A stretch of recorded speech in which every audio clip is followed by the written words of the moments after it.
Check the mic and make sure it sound right, boys.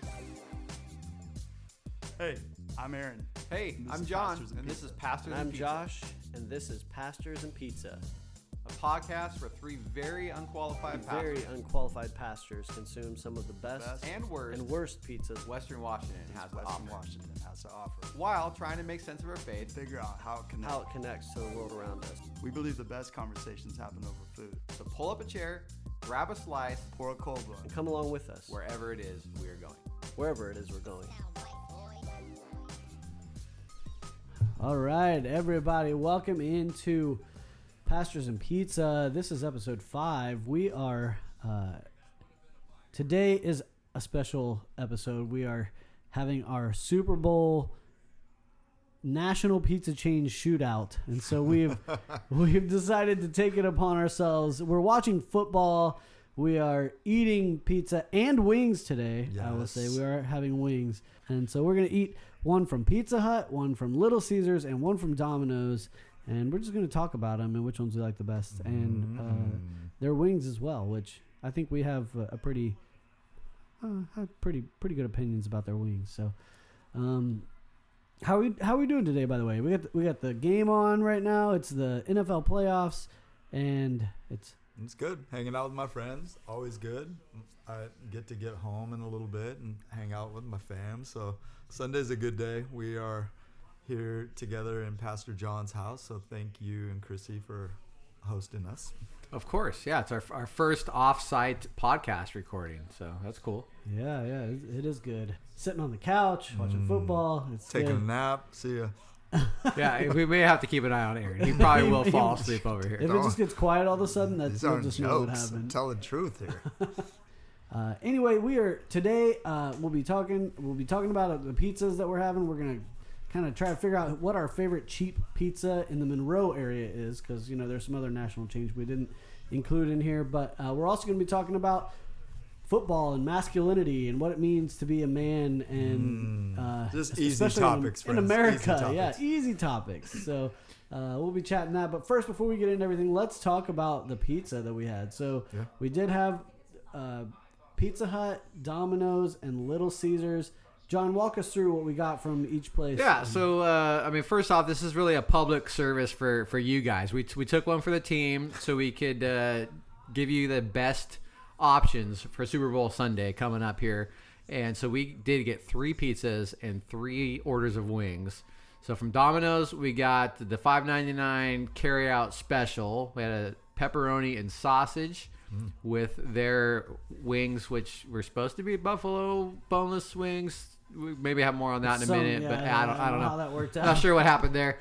Pizza Hut, we got the stuffed crust pepperoni, and what else is there at Pizza Hut? Their buffalo boneless wings as well. And then at Little Ceasars, we got the hot and ready pepperoni with some buffalo wings from there as well. The old standby, the hot and ready. Hot and ready. They only had one thing ready, so that's what we got. So we got the one that the one that was ready, and I don't know how long it had been ready. So it's been ready all day. Yeah, I mean, been ready to go. It kind of tasted like it's been ready all day. I'm just saying it. And in fairness to all these national chains, they were sitting in my oven for a little bit, waiting for everyone to get here and get everything set up and start eating. So I'll say this though, the temperature was hot, so well done on that. Yeah, I don't think it made much of a difference, really. Honestly, yeah. So I mean, gosh, I have so many. I mean, I grew up going to youth group, so I had about every pizza that you could ever have, because every youth group is like, if there's not pizza at youth group, then like, what is it? And it's always the cheap national deals. I mean, can I ask though, you grew up, youth group years was Brooksville, right? Oh yeah, over in Brooksville, Kentucky. So what were the national chains close to you there? Yeah, we didn't have a whole lot. I will say, we didn't actually have any national chains in town. We had one. So up until I was in high school, we had one pizza chain, and it was, I say chain because there were 2 of them, and there was one in Brooksville, and there was one in Augusta, home of George Clooney. But they were the Carrada's pizza, And now Carrada's is not even in Brooksville anymore. The building actually fell down. Clog your carotid. What? Your carotid. Nice. Your Well carotid done. artery. Hold on. The building fell down? Yeah, the building fell down. It's a long story. It's just the building fell down. It's Okay. old. And so it's not there anymore. But when I was in high school, Snappy Tomato Pizza came into town. And we had a Snappy Tomato Pizza. My sister worked there for a bit.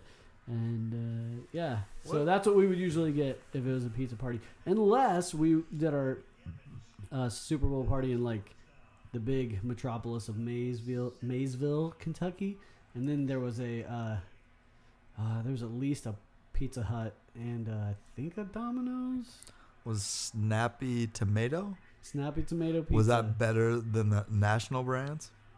I mean, it is a national brand. I mean, it's in a few of the states. Oh, is it? Yeah. See, it's- because I live in the nation of America. And I've Never had heard snappy tomatoes, huh? Oh, I've boy, never that- heard of Snappy Tomato. Sounds like you're trying to make it sound You good for gotta how get- bad it tastes. You got to get their Snapperoni Pizza. That's the one right there. Oh, They do the extra, the, Oh, the gosh. extra pepperoni pizza. Right. The Snapperoni's good. Yeah, that's a good one. Whenever we go back home, it's across the street from my parents' house now. Oh, And nice. so, just get the pizza. Why not? Get a Snapperoni and a what's the other one they do? They do the one that's the chicken bacon ranch. They do one of those pizzas really well. Wow. Okay. So that's what Cool. we almost always have that. Let's at say my parents' house. Snapperoni sounds like you're trying to church it up a little bit. They're just getting all fancy. But yeah, that's all we had in my hometown. So I don't know. So, but some decent memories though, like you're saying, youth group. I didn't grow up in youth group, but as a youth pastor, pizza all the time, and so we had Alfie's, which is on the docket for another occasion. Domino's became cheaper and cheaper, so we started to hit that up. But yeah, when I think of youth group, and I mean, I'm going to be speaking and teaching for Adelphia, and I'm going to give these kids pizza out of our little hometown, of Sultan, and it's just something that everybody's kind of accustomed to, especially when you're younger, right? And football. So many memories of football and pizza and Pizza Haven. I've talked about that multiple times. I like Pizza Haven. Pizza Haven. This is also a local brand. Was it more local? Yeah, it had to be local. It's no longer existent. But John, what about you? Memories, pizza, all that. Yeah, Alfie's was a big one. Godfather's Pizza. Yeah. Shakies. Didn't do a lot of the big time national ones growing up. Mostly it was more the regional Alfie's, Godfather's. Those were kind of more the mainstays growing up. I will say, Pizza Hut, the buffet. If you never went to the Pizza Hut lunch buffet, that was where it was all about for me. Yeah. Hey, speaking of which, we're definitely wanting to do a buffet for this podcast. So if you guys know of a place that still is doing the pizza buffet, Yeah. let us know And there's because no Ceasars we need to around hit here. one. Yeah, we don't have a Ceasars. Godfather's doesn't do it. Well, I think Godfather's still does it, but there's only one in like Auburn or something. Oh gosh. I'm pretty sure, John, that I saw that there's still an existing Pizza Hut buffet, like somewhere north, like Stanwood or somewhere over there. All right, so somebody hit us up. Let us know where we can Maybe hit the it was- buffet. maybe it 'cause was south. We've got to do Look that. that Was it up. Kent? Maybe there was one in Kent. I don't remember. But I think I saw that there's a Pizza Hut buffet, and I think we should definitely hit one of those up. Because but- we clearly need more pizza. For whatever reason, gosh. though, most of my national pizza chain history is in those Pizza Hut shaped buildings. Like the old The iconic pizza. the iconic yeah. pizza, Yeah. the hut, the actual See, hut. So back to what you said about the pizza place that fell apart. Those buildings look like they could go down. The Pizza Hut The building? Pizza Hut ones, because they literally looked like that was. Is that structurally sound? But All right, so here's my Pizza Hut story, y'all. Okay, Yes. so I went to Hawaii, 1997. I'm in college. It's a year after I had gotten married. So my wife and I, with my sister-in-law and brother-in-law, we went to Hawaii for my spring break. I was still in school, my senior year, and we went to Maui. And the last full day we were there, it was just dumping rain the entire day. This is like pre-internet. You couldn't just look stuff up on your phone and figure out where you wanted to go and what you wanted to do. Right. So there was a Pizza Hut nearby. So we spent a little while in the Pizza Hut on a very rainy, just gross day in Hawaii. So that's my Pizza Hut. Was There the you go. pizza any good? I don't remember. We were talking about this a little off air. Pizza Hut used to do that thing, which is maybe just for, I think it's specific to like my generation, where they had the Book It program, where if you read, I don't even know how many books it was, but you had like a big pen, like one of those big giant pens, and you put the stickers all over it. And once you read enough books, you could go in and they would give you a free personal pan pizza. So I mean, you only had to read like 10 books to get like $3 off your food. So how many books did you knock out for that? I don't remember. I just remember I went and got the free pizza. Amazing what we'll do for free pizza. I don't Is think it- I've read 10 books in 2 years, but you know, That's whatever. not true. There was a year, 2019? It was you read 1 year. 19. 1 year I did. Now I've sworn off books. See, now I've noticed, John, that doesn't happen for you with pizza. You've eaten Oh, a pizza, lot of yeah, pizza absolutely. and haven't sworn off that. Yeah, I just Or movies. pay for it. I don't try to get incentivized. You haven't sworn off movies either. Are you back to the? Are you doing the old? They don't have the movie thing. No, anymore, I've do got they? the stubs list. I've actually been slacking considerably on my movie watching. I need to I'm losing money at this point. You better get back at it, Yeah. John. It's Oscar season, man. You got to hop in there. I gotta and see find that. I don't like Oscar contenders usually. some. That's why you haven't that's, gone. that's in a part of the while. problem. Yeah, You're gonna wait for the summer when It's a all little the slim picking blockbusters this come time of out, year. Yeah. There's not a whole lot of new. I like senseless Superhero action movies. movies. Yeah, so, yeah. yeah. Senseless. Brainless, really, is what we're talking Brainless. about. I want to just sit and be entertained. Yeah. Are you not entertained? Nice. So when it comes to the Super Bowl, what is? I mean, I know in our church we have like a varied experiences with the Super Bowl. I mean, we have somebody in our church I think who's been to like multiple Super Bowls because That's his true. dad's like one of the refs, right? Like, Oh, gosh, we have two guys then if you're talking about that. It's Yeah. been a couple of guys, mostly the Seahawks ones, but yeah. so I mean, we have varied experiences. Like, what's our history going back to the Super Bowl? Did you watch it? Was it a thing you guys did in your family? Yeah. Was it? Where did it happen? Like, It was mostly at my grandparents' house, and we'd watch it. There would be a lot of participation in alcoholic beverages for the adults, and so I remember there just being food. you remember the first half? Is that what you're telling me? I wasn't the adult that was partaking, but we had a number. I mean, absolutely a number of years where all I just remember is that there's just food everywhere, and that included pizza. So pizza wasn't like primary, but yeah, I'd say since I've gotten older and have my own home, we didn't have cable, so I'd go to friends' houses and watch or try to watch the games, and yeah. I think youth I was group there when we watched the Seahawks Super Bowl. over at Jen and Cam's house. Yeah, I think I was there. That was a good day. That was a ton of fun. I picked up Josiah and threw him up in the air when we scored our first touchdown. And my wife is like, "You be careful, you're gonna hurt him." I was like, "I'm not gonna hurt him. We're just having fun." Did you see if he was having fun? Yes, he was having fun. He landed on his feet. He only lightly bumped the ceiling. It wasn't that big a deal. I wish I was that strong, but whatever. Yeah, it's similar for me. We always watch the Super Bowl, usually just at home. As we got older and got into high school, we started kind of hosting some parties with our friends and things. And even when we got older, my wife and I got a house, I started working with the youth group at the church, and so we'd bring everybody over for the Super Bowl. And one of those years happened to be the Janet Jackson year. Hey, So that was real good. Hey, Watching memorable. watching that at a youth leader's house with the wardrobe malfunction. So that was fun. Oh, look at that big! Oh, there's a big Oh, it's touchdown. coming back. 3 minutes and 20 seconds. Is there a flag? Don't ever count out Tom Brady. Oh, he's coming back. Watch out. Gosh, is that Ramsey? Jalen, I'm too good for everybody. Ramsey got beat. Yeah, my experiences with the Super Bowl are almost entirely around church. Oh, wow. Ironically, like maybe not ironically, I don't know, but I would watch, like, I can remember from just the youngest age going to church and watching it with all the youth group kids, and then Oh, cool. and then in college we had it was a little bit different because we'd watch it in the dorm, or I remember particularly one time in college we had a friend invite us over because it was a Christian school. We had a root beer keg root beer kegger at the just like all the Christian kids do, and that was the Janet Jackson year. Actually, that's what made me think of that.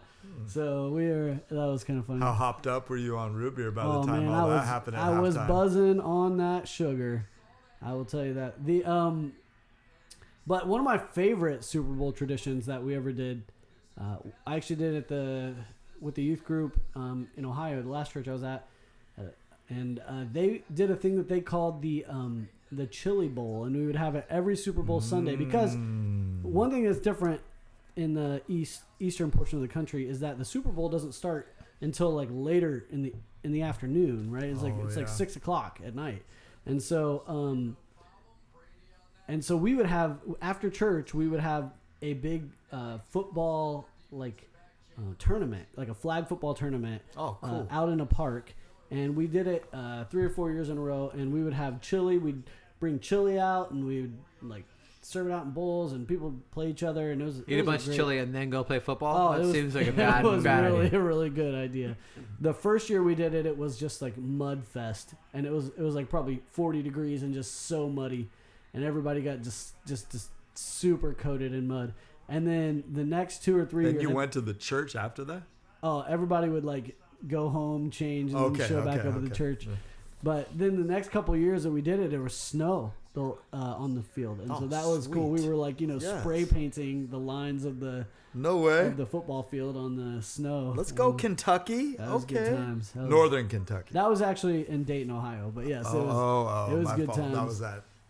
That makes more sense. Sorry. And one of the years we did Skyline chili instead of just regular chili, so it was we kept it real high end. Absolutely. That was one of my favorite things we did. The 3 Super Bowls that the Seahawks have been in, 2 of them were like church events for me. Like we did the youth group one. That was the interception year. Yeah, both those ones, the Seahawks lost. The one time I didn't do anything with church, just had friends and stuff over at my daughter's house. They won, so I'm never doing one. Oh, so don't mix football and church is what you're saying. Absolutely. Didn't we do a youth group one at your house? No, it was over at the Fulcher's house. No, didn't we do one though? It was the one where the lights went out. Oh gosh, maybe we were did. we watching at your house? I can't remember. No, it wasn't my house because I never had cable. Maybe it was over at the. Yeah, I think it might have been one of your neighbor's house. But the ball's out! Oh no! Watch out! This is it. This is how things work. This is how it works. Everybody. Tom Brady has a connection with Satan. The football. Probably. Yes, it's Satan. Wow. I was just throwing out a name. Any name really. I thought we were doing just the word association. Tom Brady, Satan. I mean, just they do kind of go together, you know. Soul to soul. Oh, wowzers! Yeah. So this game is turning around here that we're watching, and we're being a little distracted. We thought it was going to be a blowout win by the Rams. Now the Bucks are within a touchdown and just recovered a fumble. Oh man, this could get really interesting. We've promised less pizza talk, which I'm not sure if we've delivered yet. We haven't gotten super specific in the ratings. We did memories. But we'll let's hit what we thought of the what we got today. Oh man, for me, I'm as far as the pizza goes, you can't go wrong with the stuffed crust. I mean, because you power through the regular part of the pizza, and you're just like whatever, and then you get to the stuffed crust part, and you're like, yes, this is what I was waiting for. This was what I was waiting for. There it is. And then you're good. Gosh, I don't know. I like the Domino's crust a bit and the whole little garlic thing, but the pizza tasted frozen to me, like it had just been heated up in a microwave or oven, and I'm like, ooh, gosh. And I'm gonna say it. Little Ceasars probably gets my vote for today. It was pretty close for me between Pizza Hut and Little Ceasars, but the crust for Little Ceasars was terrible, so I guess Pizza Hut is gonna take it for me a little bit better. And it was just straight up pepperoni, and it was good. I liked it. Pizza Hut's usually super greasy. It wasn't that greasy. Did you already mop it down today, John? No mopping whatsoever. You didn't have to use the mop on You have to sponge that? Yeah, okay. it was that's as it came. Yeah, for me, I mean, they were all fairly equal to me. I think the advantage that Domino's had was it had an additional topping, which was it had some sausage yeah. on there, which I That's think was true. helpful. It wasn't bad. The sausage was pretty good. The problem I have with Little Caesars, I actually kind of like Little Caesars when it's fresh, but it's kind of like McDonald's French fries, where if you don't eat them fresh, it's disgusting. And I think I got the Little Caesars a little bit late in the game, and it started to turn on me. The pizza has turned. And so, yeah, the stuffed crust was good, like Josh was saying. I'd say surprisingly, because I generally don't like Domino's, but I think I probably would say Domino's was the overall favorite for me today. Nice. That's impressive. Yeah, I'd say that we're all probably, the minutia of the difference between the pizzas. I mean, when Aaron was putting his plate together, I was like, wait, which ones did you? I was like, how many pieces did you get of the Pizza Hut? And then I was like, oh wait, no, he's got all of them. They all look But alike. there are differences. Okay. Yeah, That's fair. Yeah, That's fair. So yeah, that being said, the wings though, we're going to be venturing into new territory here with the wings. So I mean, Whole new section. and like John mentioned earlier, the Domino's ones we got, I think we just got like popcorn chicken. I'm not sure what happened. I thought we Popcorn ordered chicken with like no flavor, no really sauce, nothing. whatsoever. That had to be a mistake. I'm not sure how that happened. They even were know what almost cubes. Did you notice it? It was almost cubes. It's like I've never seen a chicken have that piece of Cubes. that Yeah, shape, it was- that it was- shape Look of at that. meat. Well, what's the nugget on a chicken? Anyways, let's go. Yeah, so Little Caesars was the only like traditional wings. Yeah, And what I found out when I ordered those, I went and picked that up, and they have one standard set of wings, and then you tell them what flavor you want, and then they squirt the flavor onto the wings and hand it to you. I repeat. like in your They open the lid, squirt a bunch of sauce on it, and then hand you the thing. I want to repeat the word squirt. Squirt. They just squirt it right on there. there's a lot of squirting. But they were the only There will be traditional later style. as The well. others were boneless wings. When we saw the 3 wings like kind of put together, I was like, oh, that's the ones I want. Those are the Little Caesars ones. And they kind of, for how they looked, they kind of underwhelmed, I thought. Because they looked really good and they tasted like, okay, it was kind of vinegary, like I told you. Yeah. It was not super great. Tabasco, which I don't love. But yeah, I don't even know if I could name a favorite because the wings were all pretty subpar. I like Pizza Hut's the best. I think Pizza Hut had the best flavor, probably. Had the It best was kind of flavor. a weird jumble of The breading chicken didn't and stay on. breading, and yeah, it was very a weird little mix in the bowl, but it was decent. Yeah. So I think that's pretty much our take. You heard it here first. They're all basically the same. Some might be better than others. So use that to inform your judgment. Yes, This- your Super Bowl party will not hinge on which of the pizza options you choose. They're all roughly the same. You can't handle the third phase. It goes.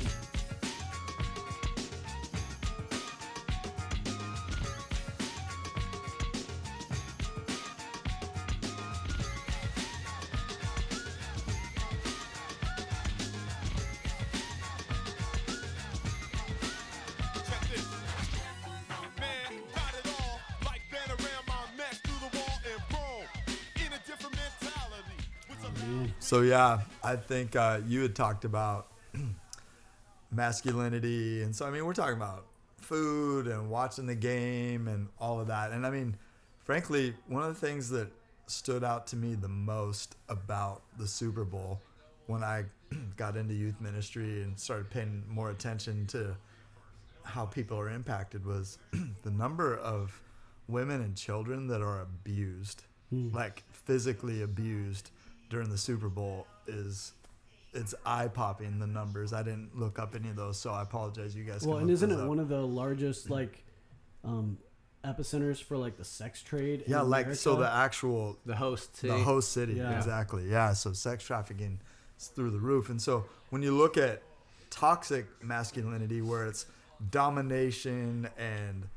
sexual domination and then physical domination and people being mistreated and feminism, so to speak, being or femininity, sorry, not feminism, but femininity being canceled, so to speak, that football and food and alcohol and all that plays such a huge role in that.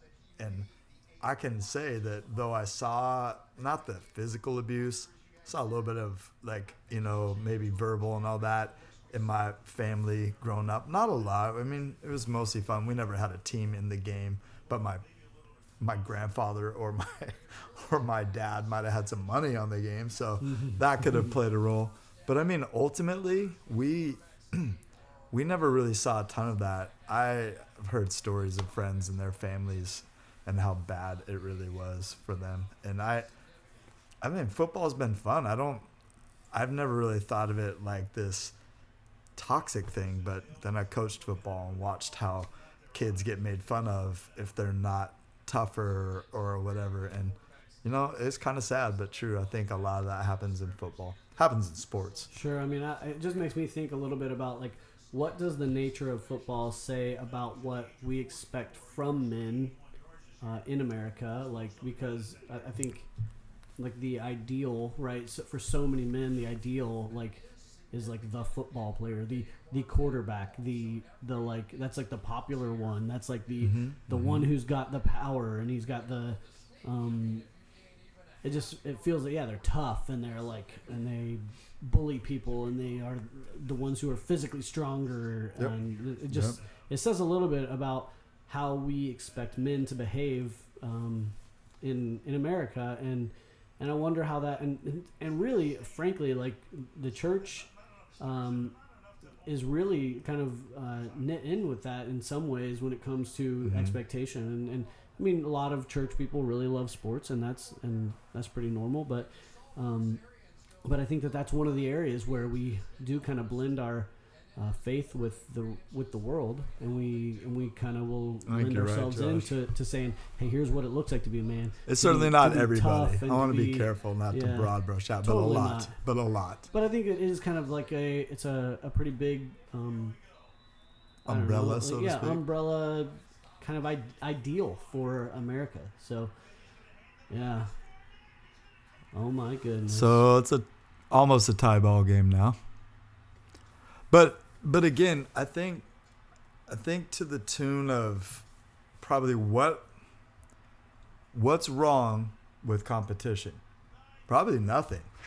When you devalue people or dehumanize people because of it, that's where it's a problem. What's wrong with wanting to be excellent at something? Nothing.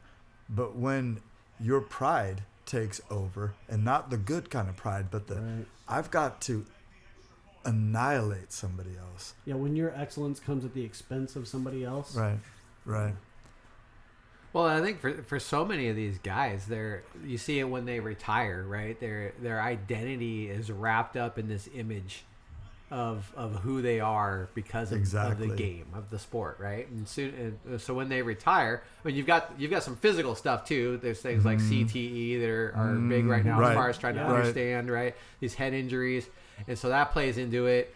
But then you've got a lot of mental health issues. You don't know who you are anymore without this game, without the competition, without the ferocity, without the masculinity that supposedly notoriety, all that identity. Absolutely, John. And that happens for men and women with occupations, and maybe, both of men and women for parenting as well. Once their kids grow up and move out and don't need them as much, what's wrong with me, and all those things. And I think we've talked about this already, but I'll continually say masculinity, femininity comes from the one that made you, and it's bestowed by him. And he's not saying don't be sensitive to men. We hear the don't cry for boys. Like, you're a man or you're a boy, don't cry. I've watched people get told that when they're grieving the loss of a parent. Like, hey, you gotta suck it up. I don't see it as much in 2021, but it's still, 2022. It still happens. But gosh, man, I just watched that growing up and remembering I was what was called a crybaby. I cried. And then, like, for 10 years, I barely cried at all because I was like, I'm weak if I cry. Yeah. On any of it, I'd cry by myself.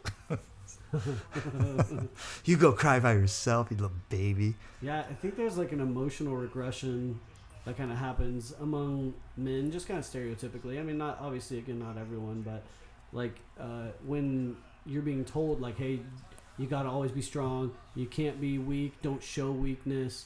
You know, like I just think that like you can start to lose touch with that important part of being human, which is our emotions, and I think it's a big part of how men will try to find a replacement for those emotions, right? And I think so. they will like turn to other things like alcohol, or they'll turn to other things like sex, or they'll turn to other things like power, and they'll try to find the salve kind of for their emotional wounds that they can't really articulate, but they know they want something better, and they need to try and control it and take it. Absolutely. And so, yeah, I mean, I wonder about that. You know, how this kind of ideal that we've set up has led to kind of the emotional,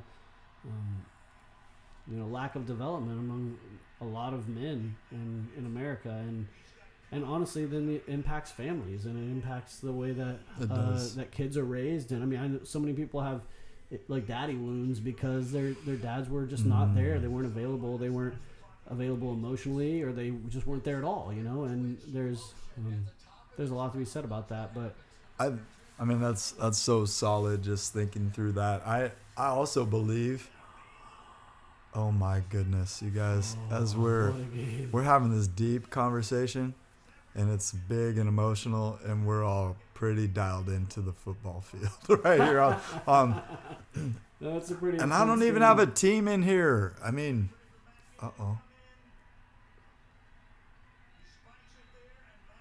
Oh my goodness! Wow.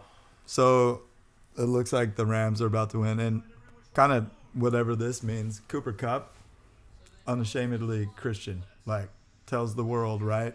He had a significant fumble in the game, and that you can just beat yourself up. And now he's had 2 back-to-back great plays. But I'm here to say this, you guys, and I'll be here to say this all the time. If your identity is wrapped up, is cemented, is trying to happen anywhere apart from Jesus and what he says about you, you are going to be on a bungee cord at best, where you get away and you think I've succeeded and I'm so good and here it all is, and you're going to get right back.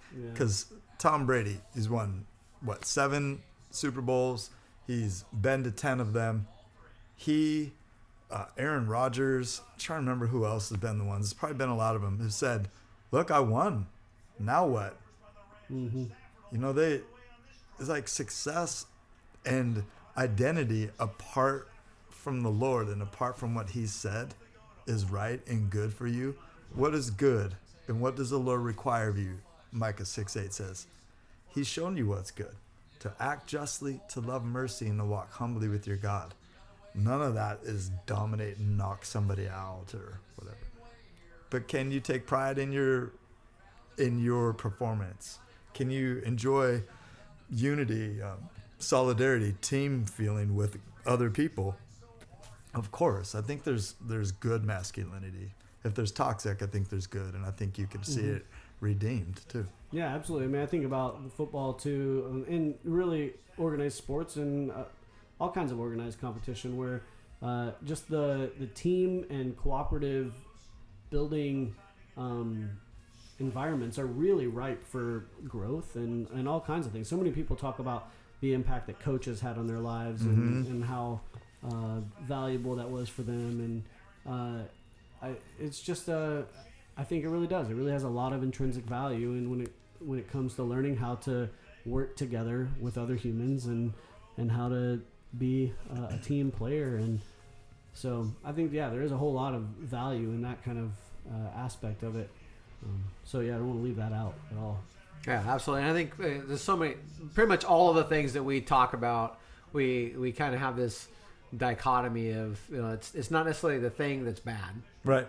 Right. I mean, none of these things are bad. Like football is not bad in and of itself. No. And this desire to be strong and physically fit and active and even aggressive to the point is not necessarily bad. Right. It's how you, or the place that you put those things in your life and what you allow them to do to you and what they mean for you is when it starts to become bad. Right. That's and right. So that's like most of the other topics we talk about. It's the place that you put it or the value that you ascribe to it that kind of crosses the line from good to bad. Yeah, and I think it's kind of a That's little bit good. about That's what well you, said. about what you sow and what you reap, right? Like you're gonna reap kind of the things that you sow in life, and so if you're constantly sowing in aggression and anger and like domination of other individuals, then it's probably going to come out in other parts of your life, and you're going to reap those kind of behaviors in other parts of your life, not just when you're on the football field. You know, like it's going to come out in other ways. It's tough to turn that on and off, right? Yeah, and I think that's kind of part of it too. Is like it's just starting to realize and be aware of like self-control is one of the fruits of the spirit, right? Come on, amen. And so like being able to recognize, hey, this kind of repeated behavior over and over again is building a character in myself that maybe I do or don't like, and maybe I should consider how this impacts me and how I involve myself with it, So I don't know. There's this guy, I want to say it's No Big Deal. I think he's this Christian rapper, and he says, arrogance is like heroin in your brain, especially if you get rewarded for it, right? Yeah. It's just so real. And But yeah, that's good. I think so. Maybe what are some of the takeaways? I guess I know for me, football can definitely play way too big of a role. I mean, I don't care so much about the NFL. The Washington Huskies are my team, and if they lose, not only do I find myself maybe angry, but it can wreck my day sometimes. And I've grown, I think, here in the last few years, just realizing like I can't let it have that kind of an impact. I remember specifically on my way home from a game this year, I was frustrated. They just were lousy. And I was just like, I told my wife, I don't want anybody to come over to watch games. I don't want, this team's not any good. I don't want to deal with it. And I actually got a phone call from you, Aaron, about a guy that really threw himself out of a vehicle and injured himself. And I was on my way home, frustrated, really angry at just how bad the team was, and it just immediately put things in perspective of what really matters and what's really important. And so I told my wife later, after telling her I don't want people over the next week, I realized, I don't have necessarily a lot of opportunities to hang out with friends and family. You just don't know what kind of accidents are going to happen, what kind of even non-accidents are going to happen. And so I can put the game on as a background thing, and I can enjoy relationship with my friends and my family. Solid. And keep the right things in perspective. And so it was a big wake-up call for me that day, just on what really mattered. Yeah. So one time I was coming over to your house, and it was I don't know if it was New Year's Day. It wasn't. It was a different day, and we didn't have anybody really in any big game, any of the teams that we love. But I was just coming over to spend the day with one of my best friends watching football, and I found out that a friend of mine had been in a car accident, and we weren't sure if he was alive or not. And I ended up spending the day with that family. And, the family I grew up in, they would have always said people are more important. But football and watching it got top billing. And it was so powerful for me to remember that my life is not my own. It's interruptible. It's precious. It's valuable. And it's not the playing on the field or the money that you make or the amount of women or men that like you, admire you, respect you, want you, whatever. It really is what you are worth. And we're worth the King of Kings laying down his life for us. And people are like, oh, you have to say that you're a pastor. I believe that. I believe it. I have to be reminded over and over again. Romans 8 says we've been set free from the law of sin and death. And it's the Spirit that set us free. And so we're free to be sensitive and gentle if we're a man, maybe a little bit stronger, a little more less sensitive even if you're a woman. You're free to be those things without having to be put in some kind of a box where you're this or you're that, or you're not the gender you were born, whatever the case may be. Josh, you've really helped me a lot in this topic, because you have said, even on this podcast, that there's just a lot of times that you felt like you didn't fit in really anywhere. Yeah. But man, I get choked up thinking about this, but you fit in super well. in Jesus's kingdom, not always in how the church plays that out. Sure. But in the kingdom, you're a part that nobody else is. Yeah, I think that's man, like, as being a man, like I think just being human, really, like one of the biggest things is just kind of coming to terms with who you are, who you've been created to be, and not being defined by what the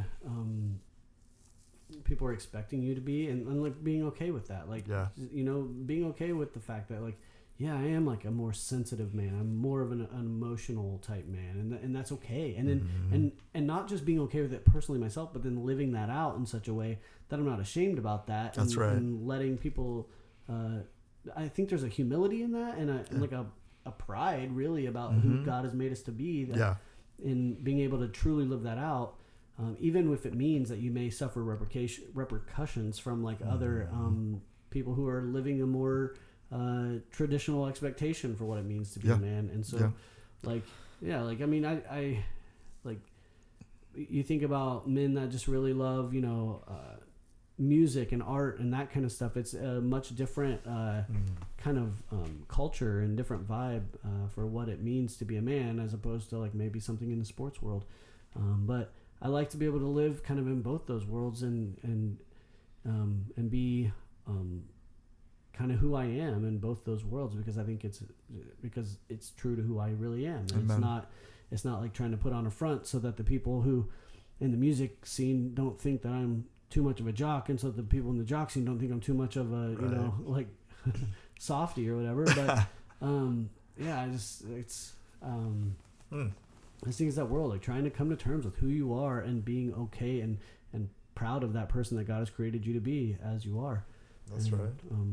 And really taking a stand for that, so that people know that men don't have to be exactly like what you see on the football field, you know? Yeah, and I think that's huge, because I think we're seeing in our society how some of this kind of machoism or these ideas of what manhood looks like playing out to kind of counteract that. Right. And so you're seeing, well, this little boy doesn't like to play with trucks, so he must not be a little boy, and or those kinds of things, right? And so you're seeing some of this stuff play out. It's like, well, if it doesn't fit into this certain, you know, idea of manhood, then is that person not a man? And I think we need to counteract that. We need to go against that, especially in the church. And we need to say, hey, there's a lot of different ways that it can look to be a man or to be a woman, and not try to pigeonhole or stereotype these things. Yeah. Or to just completely dismiss some traditional things. Yeah. Because I don't think all traditional. There's a man who's a feminist author, and I can't remember his last name. I was reading an article earlier about that, but he basically eschews every single traditional manly trait. I do think that every one of them has been abused and all that, but they're not all abusive. Again, providing for one's family isn't just bringing home the bacon. There's a lot of ways for that to happen. But there's no shame in saying, look, I'm going to take care of it. But when the dad says, look, I'm not going to be a pansy and talk to my kids about their feelings. That's their mom's job. I'm going to bring home food for them. I'm going to make sure they have a roof over their head. Maybe that's how that was like laid out for him and modeled for him. And maybe somebody a lot more gentle and a lot more patient can come alongside of him and say, hey, there's another way. There's a way to use that played out word to balance that, you know? I think we also make a lot of assumptions about what the Bible says about a man's role. Like we don't get a ton of clarity other than kind of metaphors about headship and leadership. When it comes, we start talking about things like providing for your family. That kind of language is not actually found in Scripture, you know? And so when you start talking about somebody like having to be the breadwinner of a family, that's not a scriptural mandate, you know? Like those kind of things that we have are things that we've kind of brought into Scripture from our own perspectives of what we think, you know, manliness should be, especially in relation to femininity. Like, yeah, like I think that those kind of roles are kind of not as clearly defined in Scripture as we maybe would like them to be, and so it can be kind of difficult, and people can use them in all kinds of ways that are both good and bad to manipulate what Scripture says, because it is more ambiguous than we like to maybe admit. I think so. I think one of the things, Josh, for me that doesn't necessarily push back on that, but I looked it up because I couldn't remember where it was at, but it's 1 Timothy 5 and it's verse 8 here. If anyone does not, says, basically it talks about men and women. But she who's self-indulgent is dead even while she lives. Verse 7 says, command these things as well, so that they may be without reproach, they being God's people. But if anyone does not provide for his relatives, and especially for the members of his household, he has denied the faith and is worse than an unbeliever. I do believe that people need to provide. I think that there's way more ways to provide than just money and just clothing and all that. I do believe that there's an importance there for men and for women to be available and to provide. But I think for some people, that might be some of what was taught to them, that, look, I'm worse than an infidel is another like translation for it, and worse than an unbeliever. And the reality is we're supposed to take care of people. Mm-hmm. And we're supposed to take care of ourselves, seeking first his kingdom, his righteousness. And so I think being available for these conversations without being easily offended by that is critical. And I think a lot of times we don't do that.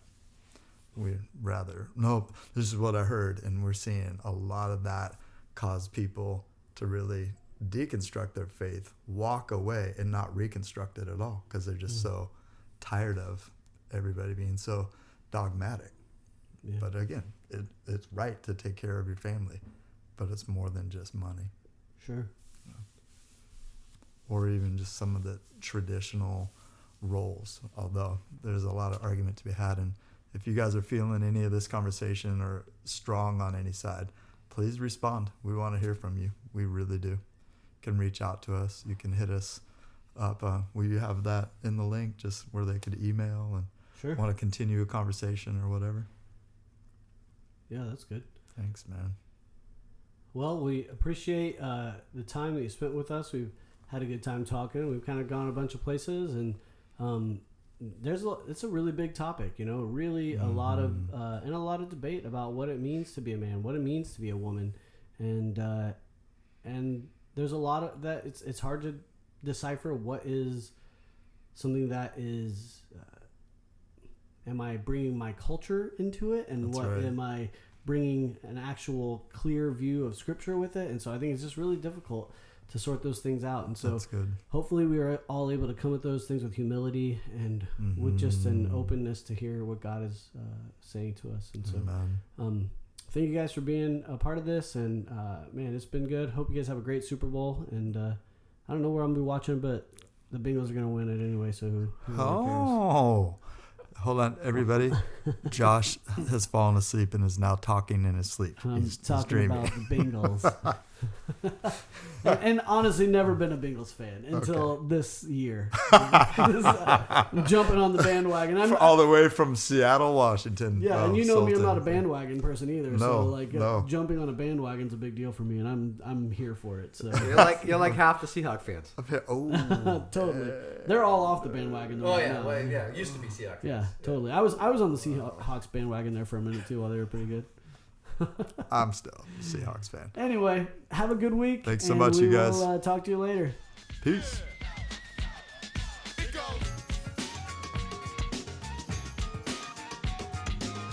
This has been Pastors and Pizza, a production of Crosswater Community Church in Sultan, Washington. Check us out online at crosswaterchurch.org. We meet every Sunday morning at 9 and 10:45 on the corner of 3rd and Birch in Sultan. Thanks for listening. Be sure to leave us that 5-star review. We hope to see you soon. Bye. Adios.